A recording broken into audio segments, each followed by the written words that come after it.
Thanks to the support as a channel member, Michael McCloskey. And today's transfer special is brought to you by a very special sponsor, my very own Do a Football merch. You lot have been asking for this for ages. It is now finally available. You get them with the big logo, the big Do a Football logo, or if you want something a little bit more subtle, you can get the smaller Do a Football logo. It's also available in mugs, loads of different colours. Just go get one. You asked for them. Now go get them. They're really easy to find as well. All you need to do is head over to the homepage of the YouTube channel, click on the store tab just there, and there they are. You click on whichever one you want, and then it takes you over to the Teespring store where they're actually being hosted, where you can then select the color, the size that you want. So you could have, I'm a 3XL boy myself, and then you can choose whatever colour you might want your 3XL in. Not all colours are available in all sizes. For some reason, they don't do pink in a 5XL, which personally, I'm a little bit offended about. But we've got to work within the confines of what Teespring have got available for us. The mug is available in even more colours. And if you're a channel member, you get 10% off orders from the store as well. The code for that is already there on the community page. That's throughout August. Channel members will get 10% off the Do a Football merch. Like I say, you asked for it. Now go buy it. If it goes well, we might see if we can do some of these other t-shirts that you've been asking for years as well. But for now, let's do a football. Hello, welcome to part 64 of the Tour de France. I'm Kevin. Coming up on today's episode, it is our season review and transfer special. And as ever, we kick things off with the season review. So let's have a little look to see how we got on. Full disclosure, I'm recording this about 6 days after I recorded the last episode of the season. So I am going to be using this as a reminder for how we got on last season, just as much as you are. So signing of the season actually went to Ibrahim Millay, which seems like an interesting decision when he spent most of the season wanting to leave the club and only actually managed to score 9 goals. This is in a year where Afkir Omar signed permanently and scored 29 goals. Sometimes I don't get this award. All in all, it was a summer of some very good signings. 3 new attacking players coming in who all averaged above a 7 is very nice. Say, the jury is still out on Say as our Big Willie replacement, but we brought in a few other bits and bobs as well. And we have a few more of these joining us up permanently this summer. Alfonso joins permanently this summer. Milinkovic is in for another year on loan. Benavides joins permanently this summer. The one disappointment looking at this would be Alessandro Di Girolamo, who, he did only start 16 games. He got 9 goal contributions, but so I guess that's okay. Averaging a 6.83 long term. I think he's probably my replacement for Nguema on the right-hand side. I say long term, I might even mean this season. And I hope I've finally figured out what my camera was focusing on, which is why I've been in and out of focus during the first couple of minutes of this video. I think it was the fan. I've moved the fan. Why it would be focusing on the fan rather than my face? Does this fan look like more of a face than my actual face? Is this sign that I need to trim the beard a little bit maybe? But since I've moved the fan slightly out of shot, it does seem to be staying focused on my face now. I don't understand. I'm looking at that background now, wondering, is there anything else it could be focusing on? I don't see that there is. I even moved my Twitch pillow out of the way. Put that, I don't know where I've put it. No idea where I've put my Twitch pillow. It's all gone wrong. Let's carry on as we were. The board were looking for us to finish in mid-table. We ended up just about getting up into that 7th place position, which, considering we played in Champions League for the first time, I think that's actually a pretty good season. It qualifies us for the Europa Conference League for the season to come, which I think as a European competition, we've got a real good chance of winning. I don't know what's going on there with things trying to print over the top of each other. It is interesting to see that for the 2nd year in a row, we're completely selling out our ground. Have we actually got a new ground that we're working on? We've got future stadium plans. We're at the planning permission stage. We're just waiting. Yeah, that came through last year, didn't it? Have we lost the season review now? No, there we go. So that really can't come quickly enough, because money-wise, we need 2 things. We need a bigger ground, because a 16,000 capacity isn't getting the job done. So we need a bigger ground that we're filling every week, and we need to be regularly in Europe, ideally the Champions League. So until all elements of that come together, I don't really expect to see us consistently compete for the top 4 positions, and then ultimately push on to try and make it a big 3 with Paris Saint Germain and Monaco. Moments to remember, of course, beating AC Milan was the highlight maybe of the entire save, never mind the season. I can't believe that happened off camera. Very, very sad. And then confirmation that we are still a 3.5-star reputation club. And we actually had a slight decrease in sponsorship money last year, which hopefully is something we can resolve this summer. We could do without losing sponsorship money at this stage of the save. We need money all the time. Broadcast revenue, of course, went up, as did competition prize money, because we qualified for the Champions League. And as you would expect, corporate and hospitality, matchday commercial and retail, all that kind of stuff increasing. We sold more shirts than ever before as well, with Afkir Omar, the top shirt seller. And this was our team of the year. Prevo in goal, a back four of Kumbedi, Alfonso, Matsima and Frey, Thomas at the base in the midfield, Vaquero and Fowry ahead of him, then Millet and Nguema supporting Afkir Omar up front. It's interesting to see players that I consider key players not even averaging a 7 for the season, Fowry and Nguema. We might just be hitting the point where we're starting to outgrow certainly Nguema, maybe Fowry eventually as well. These are players who came through our youth system when we were lower down in the pyramid and were always outstanding performers for us, but maybe they're not quite of the Omar and Millet level. And it does also highlight where our priorities should be for the summer. Obviously, we've already got Say and Milinkovic, who came in the second half of the season, so didn't qualify for this, who will be added in those areas. But I think priority this summer has to be a left back and a goalkeeper. And if we can find a really good centre back, we'd love one, but I suspect finding a really good centre-back is going to be as hard as it's been for the last year or so. I'm less worried about the attacking front three positions. We've got Benavides coming in permanently. Di Girolamo, of course, is already around and about the club as well. I think our front three is fine. The midfield, with Milinkovic in that number as well, is fine. We just need to start plugging some of these gaps. A natural left-back, a higher quality goalkeeper. We don't need to do a lot this summer unless we sell somebody. Fans Player of the Year was Matsima. Worth noting that he is now 29 years old, so he has been a mainstay of our defence for a long time now. But within a few, I mean, he's not going to stop being able to play when he's 30. He's a centre-back. I know that intellectually. Whether I know that in Football Manager terms and with Football Manager instincts remains to be seen, because I do have a habit of binning them off when they hit 30. But we could find ourselves in the next few years, if we can't adequately replace Big Willie, we might actually find ourselves needing 2 centre-backs, which really will start to hold us back. Young Player of the Year was Omar. Signing of the season, as we saw before, was Millet. Goal of the season went to Fowry. Top scorer was Omar. Frey with most assists, again at 29 years old. Something worth paying attention to. We don't necessarily need to replace these guys this summer, but it's worth having a young up-and-comer behind both Matsima and Frey. I guess Alfonso... is it Alfonso or Alonso? I can't remember his name. The guy, the defender who's coming in this summer permanently, is probably a long-term Matsima replacement, but we don't really have anyone behind Frey at the moment, so that's worth looking into as well.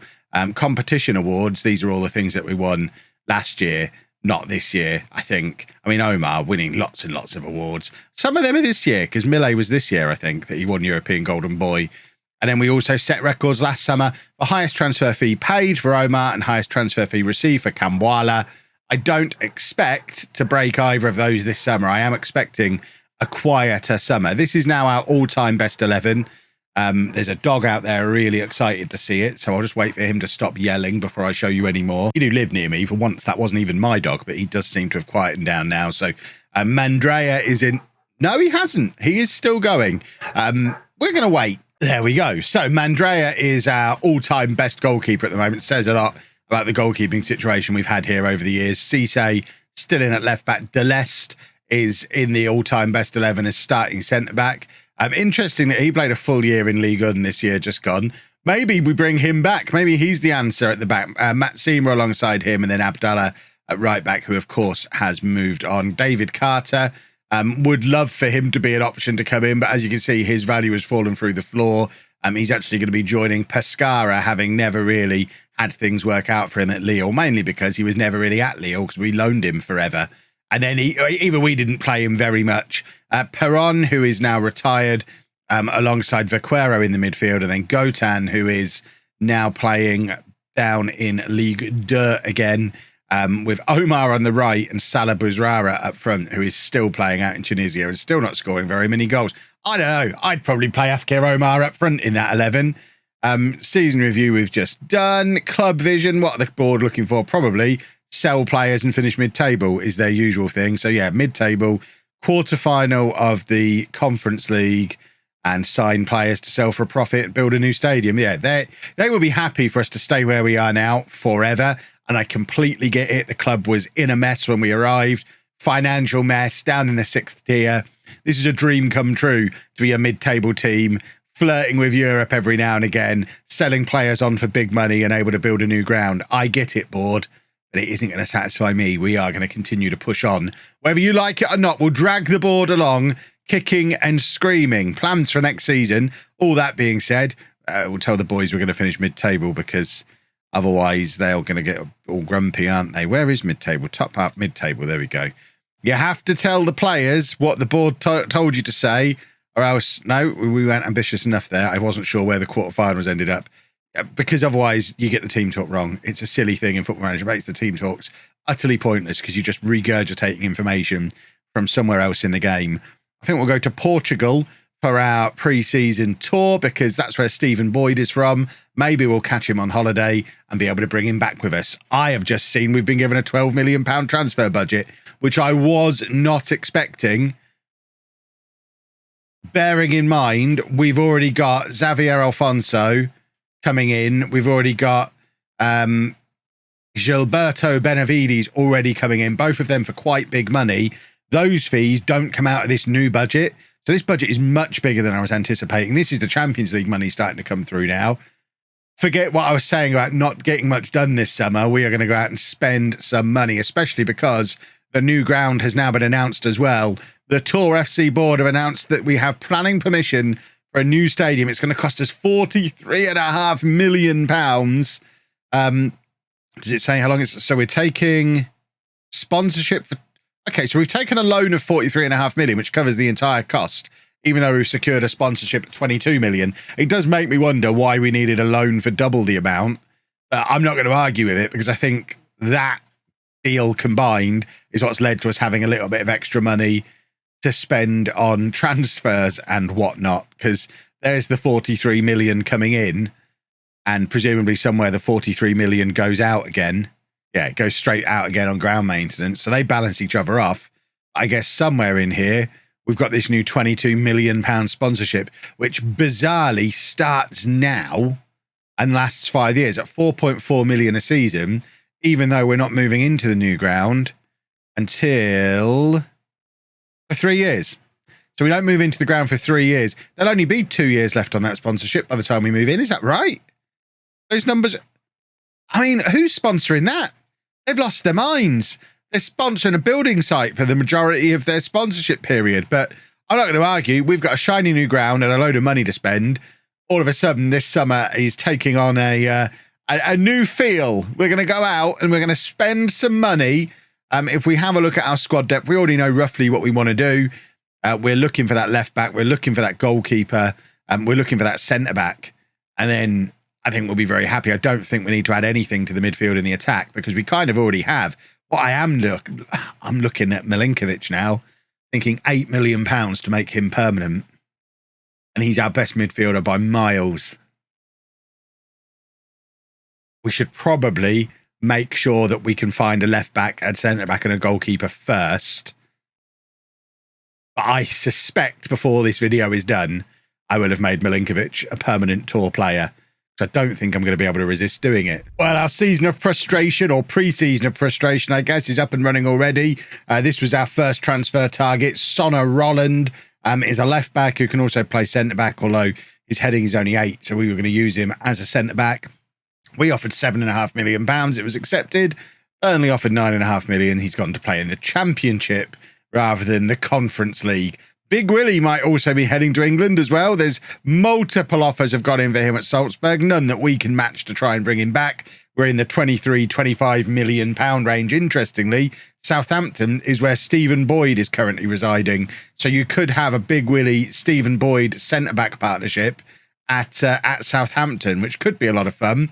Although it looks like West Ham are now interested in Stephen Boyd. I don't think we're going to be getting this boy back anytime soon. At that kind of value range, that kind of salary range. If anything, Big Willie could be going into Southampton as Boyd's replacement, just like he originally came into Tor as Boyd's replacement all those years ago. So we are finding that there's slim pickings out there, and most of what we identify does end up going somewhere else. But we have got a couple of deals that we are working on. As you can see, we've just turned down a big money mood for Kumbedi. At the moment, he's still a regular starter for us. Now, if we do bring in another left back, which we hope to, that could change. And if we get maybe an offer, 5.75 is a huge amount of money for him. But if we could get 7-8 million for our backup fullback, obviously we go for that. We have accepted £1 million offer for Moussa Cisse from Bordeaux, so he should be on his way out, and already pre-arranged is Amir Richardson leaving to go to Parma for £1.1 million. On the way in, hopefully, James Carr, he likes to go as James because he doesn't want to be compared to Jimmy Carr, apparently, could be our new Big Willie, 6'6", 22 years old, currently playing in the second tier where he's had a fantastic season for Vafka. My camera is not focusing on my face again. I just have to shout it, apparently. How long has that been like that for? I don't understand what's going on. So we have had an offer accepted for Jimmy Carr, but so have Saint Etienne and Brest. So, I mean, it will just come down to who he wants to go to, really. We've offered him plenty of money. We're also back in for Rafik Bertrand again. We've been in for him the last 2 transfer windows and not been able to get hold of him. But if we can get him, we'll get him through the door, because I think he probably is. He's the long-term target for us at centre-back and can provide cover full-back at either side as well. And then Kevin Simon is hopefully going to be our new left-back from Torino. Look at the speed on this boy. You know I love a speedy full-back. Frey actually was the highest assist maker in Ligue 1 last season because of the pace that he uses getting up and down that right-hand side. If we can replicate that on the left, it would be awesome. My one concern, I've just noticed, my scouts don't seem too keen on him, which is a little bit alarming. Only sign him as a last resort. He's 23 years old. He's French. He's got 20 under 21 caps. He's quick. He's exactly the kind of fullback I love. What are they seeing that I'm not seeing? What's he not good at? I don't want his analyst report. I want his scout report. Very one-footed, lack of composure, has a competitive streak. There's nothing majorly negative on there. What we have got is he's a natural in a couple of positions, those positions being left back and left wing back. He's got great acceleration, great pace. He's consistent, and he's fairly ambitious. What are they seeing that I'm not seeing? Hold on. In fact, the scout report was a C+. It's the analyst report, which is an E. So basically, he's gone to Italy and had a rotten season for Torino. Well, I don't care about that. We're signing the player, not his form from last year. So fingers crossed he comes in as well. Obviously, if we get all 3 of them, plus Alfonso is already coming in, and Say, who is already here, we are probably going to have to trim some defenders out of the way as well. But I don't anticipate getting all 3 of these. Certainly, I wouldn't expect to get both Carr and Bertrand. Although, if we're able to get all 3, we will definitely bring all 3 in and then just deal with the problem of having too many defenders afterwards. We'll get rid of some. It's a nice problem to have. I mean, first one out the door could be Kumbedi then, because Bertrand can play fullback either side as well as centre-back. So that works perfectly. Let's see if we get any of them, shall we? Well, all 3 of those incoming signings are confirmed. You can see that my director of football still hasn't got onto the whole French-only thing and has tried to get me a centre-back who can also play on the left wing. Would have loved that, but no, he's Thai. But Bertrand is coming in for 3.3 million. Simon is coming in for 2.9 million. We've already got Carr in for 2.5 million. And probably most bizarrely of all, the offers for Kumbedi are starting to fly in. We're currently up to £12 million from Atalanta and Tenerife. He doesn't want to go to either of them. He wants to go to Monaco. Monaco are interested but haven't yet made an offer. I'm tempted to just offer him out for like a flat 12 million and see what happens. See if that's enough to tempt Monaco to come in for him. But it looks like Kumbedi is leaving, and I am absolutely fine with it because that is an insane amount of money for him. If we have a look at our squad depth, Obviously, Kumbedi is still considered the best left back that we've got, but Say can play there. He's a 3.5-star player at left back. And new boy Simon slots straight in at 3 stars with potential and only 23 years old. So I don't think we lose anything by letting Kumbedi go. Milinkovic, who of course is still knocking about the place, can play right back very comfortably if Frey's unavailable. And if that happens, then we just go with Fowry and Vaquero in midfield again. So things are looking pretty good. We do need to shift some defenders out. It does mean the end of the run for Benamara, who never really got his opportunity with us, but to be fair, was probably never good enough either. I know there'll be people in the comments going, oh, you wouldn't know if he was ever good. You can't see. Hold on. I need the camera to focus. You just have to shout. There'll be people saying you wouldn't know if he was ever good enough because you never gave him the opportunity. For that, I point at Fowry and Nguema and all these other teenagers that we have given opportunities to because they were good enough. The ones that don't get in the team are the ones who never were quite good enough. So Benarama will probably be moving on. We're also trying to get rid of Usmani Ba, Ire Comer. They're basically the panic signings we bought in January. We really needed defenders. I think with Bertrand, Carr, Say, Alfonso, Matsima, that's more than enough centre-backs. Then you've got Say and Bertrand who can both cover at fullback on either side as well, meaning I'm happy to go with those 5 as our centre-backs, Simon and Frey as our starting fullbacks, and then use Say and Bertrand as the backups to those 2, and not necessarily worry about bringing in a Kumbedi replacement, because ultimately Simon was already the Kumbedi replacement when we were kind of replacing him because he wasn't quite good enough for us. It's bonkers the amount of money we're being offered for him. So we're just going to let all of that play out and see where we are money-wise after that. If after all of that, we can still somehow make Milenkovic permanent at the club. Camera, I'm here. What on earth are you focusing on now? Oh, it makes me angry. It makes me really angry. He's gone again. What are you focusing on? The chair? Do you want a good look at the chair? No. Didn't think you did. You think you want to see what, the chair again? Have a look at the chair. No, you're back on me now, aren't you? Oh, £2,000 this camera cost me. £2,000. I'm just going to get a webcam. Right, we have reached the 1st of July, which means all transfers have now gone through. So Benavides is now here permanently. He says all transfers. Hold on. When does Alfonso sign permanently? Next year. Okay. I guess because we extended his loan before paying the fee. Fair enough. So he isn't a permanent player for another year. I hadn't noticed that at any point. So Benavides is in permanently and showing excellent star ratings for sure. Didn't quite show that form on the pitch last season, but he was very much used as a bit part player. Only started 5 games. He's going to be a very useful squad player to have up front there. We did find a new goalkeeper as well.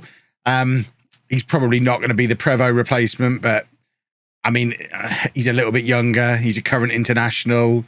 We spent 1.6 million on him. He's Moroccan, so Afkir Omar knows him. I'm not going to try and sign another goalkeeper. I feel like I've already failed at that this summer. Kevin Simon is in, though, and I'm very happy with this signing. 3-star current ability, 3.5-star potential, nice, quick, attacking left-back, and Rafik Bertrand as my new centre-back / does-everything defender in there to complement James Carr, who already snuck in officially as part of last season's transfers to fund all of that. We do confirm the departure for £12 million of Saul Kumbedi, a player that we signed for £1.5 million. And then he was a backup in his first season to Frey and then was playing out of position at left back in his second season and is now valued between 22 and 28 million pounds at Tenerife and 57,000 pounds a week he's earning. So maybe I misjudged this boy. We're not going to dwell too much on that. Frey's great. I even talked before about how we'd need a younger option to take over from Frey. Kumbedi's 26. We might end up regretting that one. Maybe. We shall see. Benamar has moved on as well for 625,000. Amir Richardson for 1.1 million means that we do still have 5 million or so left in the budget. At the moment, I'm thinking that's going to be spent on this guy, Gregory Jacobi, who is a natural centre mid on attack, which is a position we do use, but we don't really have anyone who's natural in it. Fowry can do it. Milinkovic was playing there towards the end of last season, and you lot hated it because he's not very good at it. Vaquero's done it a bit as well. But bringing in someone who's natural there opens Fowry up to the option of playing on the right-hand side, and also means that we don't have to play Milinkovic there anymore. So there is some logic to it. He would be our all-time record signing, though, which seems a bit of a mad one, although ability-wise, the scouts say he's pretty much as good as Fowry, almost as good as Milinkovic. The other option, of course, is to forget that deal, sell another player maybe, and find the £8 million to make Milinkovic permanent. I'm thinking we do that next summer. We've got £6 million guaranteed budget for next summer. If we qualify for the Champions League again, we should have at least £8 million for next summer. And if Milinkovic is that important to us at that point, we just make it permanent then. That's my thinking at the moment. So if we have a look at the squad depth with the extra midfielder coming in, I think we're pretty much there. I would love a better goalkeeper than Prevost, but it doesn't look like such a thing is available. There is a young lad at Monaco who just turned us down point blank. I can't remember his name. He is very young and would be a risk. Maybe he's not in the first. This guy, I don't know how you say that. Kozinathi.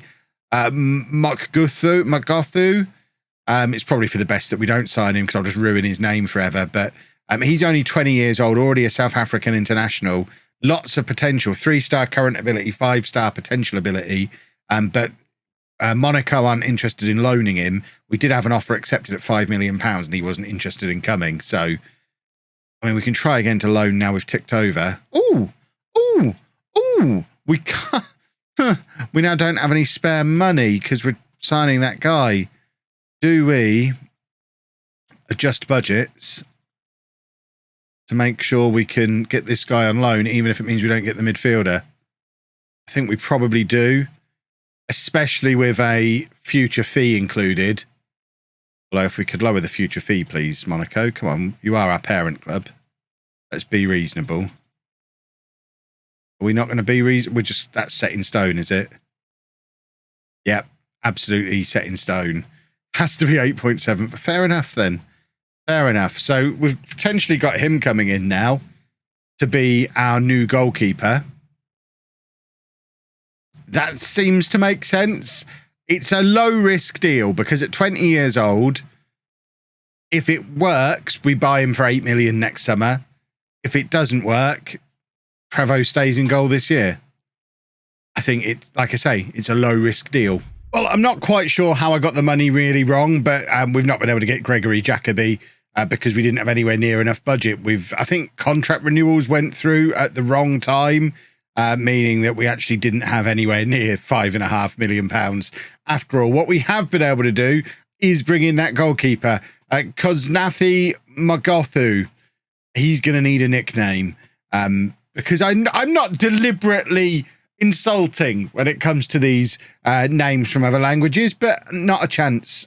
Even if you tell me a million times, that's never going to come out of my mouth correctly, consistently. You are familiar with my work. But he's got 5-star potential as a goalkeeper, so I'm tempted to just throw him in as our starting keeper for this season on the basis that if it works out well, we can sign him permanently next summer, although that is 2 £8 million plus signings we're potentially committed to next summer now if we go for this guy and Milinkovic, which is no small amount of money to be spent. So maybe we don't go all in on him. We have managed to sell Ousmane Ba, who we brought in for £250,000 back in January as a panic signing, played once, sold him on for £500,000. That is what I call business. So we have got about £3 million left. If I'm looking at the squad, maybe we do need a midfielder now because we are on the verge of letting Leppinen leave, or has Leppinen gone now? Or has he turned down the move again? We've accepted several offers for Leppinen this summer. I can't see him anywhere. Where on earth has he gone? Maybe we have. Oh, no, we have sold him. There you go. We sold him there. I knew he was on his way. So he's gone in anticipation of that other guy coming in. And then we didn't get the other guy. So we are a little light now in central midfield. We have got Travis Manklow in the squad this year, who will definitely be part of the squad unless we get a really tempting loan for him. But at the moment, it's only Vavka, which, I don't know, that doesn't feel like the most tempting of loans. But I don't know, it's probably better for his development to go and play another season of football. Maybe. I'm undecided what to do with him. But the squad size is currently 22 people. That feels a little small, especially with a European campaign. And with one of them being someone we're unlikely to use very much in the shape of Manktolo, plus that involving 3 goalkeepers. That's not even 2 players per position. It's interesting to see there is interest in Prevo. If we can get decent money for Prevo, I'm not against letting him go and going with Tiamkani and Magothu. We did just turn down £5 million for Daniel Frey. Having just sold Kumbedi, it will be a disaster if we have to let Frey go as well, because we are then definitely going to have to sell someone. Comair is probably going to be leaving because we don't need that many defenders. And we've also turned down £5 million for Vaquero this summer. So there is still business that needs to be done. We haven't explored the loan market massively yet. Although, that being said, we do have 4 players already in on loan. So I think we're only allowed 1 more anyway. But it's only the 20th of July. There is still time and there is still money. There is still business to be done. Well, with the new goalkeeper coming in on loan, we decided to accept an offer for Prevo at £2 million. He's gone to Bournemouth at 34 years old to make that kind of profit on him, on a goalkeeper we were kind of looking to replace and might have already replaced anyway. It just seemed like very sensible business to do. We also got rid of Comair. Manktolo has gone out on loan into Ligue again for another season. We've sold a few more fringe players who are never going to make it into our first team. Just like this camera's never going to make it into the first team.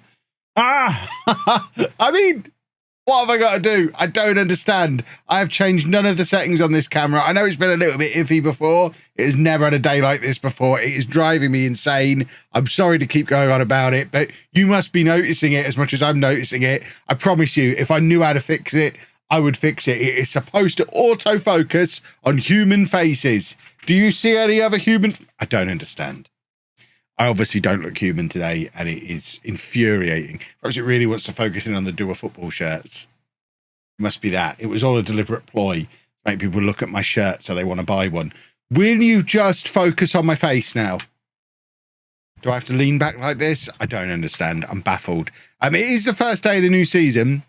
Normally at this point, I would show you the first couple of matches of the season whilst being really blurry. Look at me. Normally, I would show you the first couple of matches of the season. I realise I'm blurry. There's nothing I can do about it. I'll try and fix it before the next video. I promise not to mention it anymore. But because we've got Europa Conference League qualifying matches, I think what I'm going to do is play through these matches now. I'll tell you the results in this video, including the first leg of the qualifying match. We'll go all the way through to the end of the transfer window. Before tomorrow's video will be the second leg and the game against Lille to finish off the transfer window. So we've still got a couple more weeks to do a bit more business, and we definitely need to do a bit more business because with Prevo gone, we've moved Clavery back into the first team squad as our 3rd choice goalkeeper, but we still only have a squad of 20, 3 of which are goalkeepers, 5 of which are centre-backs, 1 of which is Cyril Fowry, which means he's guaranteed to pick up injuries. We need at least 2 or 3 more players. Hopefully we'll still bring them in before the end of the video. And we've just turned down £21 million for Omar from Leipzig. Anyone questioning that business last summer, if and when he eventually goes, it's going to be for 40 or 50 million. For some context on that, Southampton, who are just constantly raiding the French leagues, they seem to be the team I'm checking in on most often. Southampton have just paid £21 million for Hervé Dubois, who is a French 21-year-old striker who was at Rennes, scored 4 goals last year, and Southampton paid £21 million for him. So on that basis, Omar, with 2 years at 20-plus goals a season in that same league, at the same age, must be worth at least double that.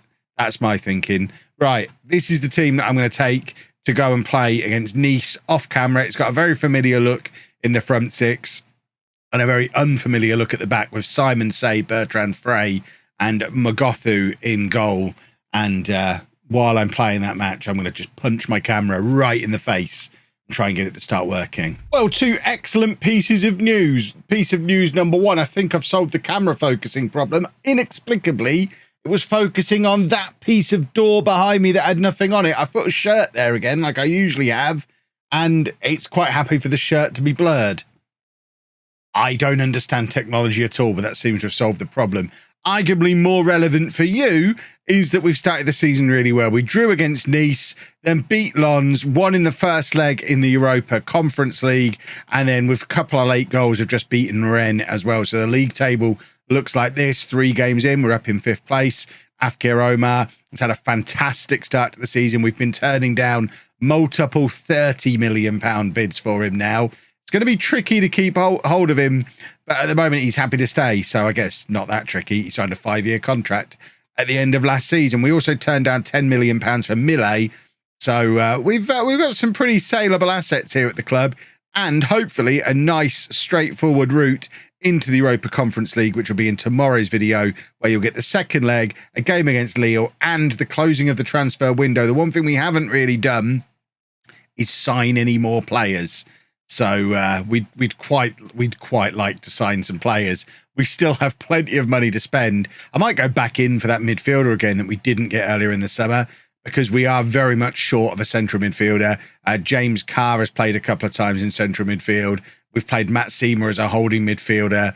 We are kind of filling gaps in central midfield at the moment. I think we're definitely at least one body short there. And as soon as we get any kind of injuries, we've got problems in a few positions.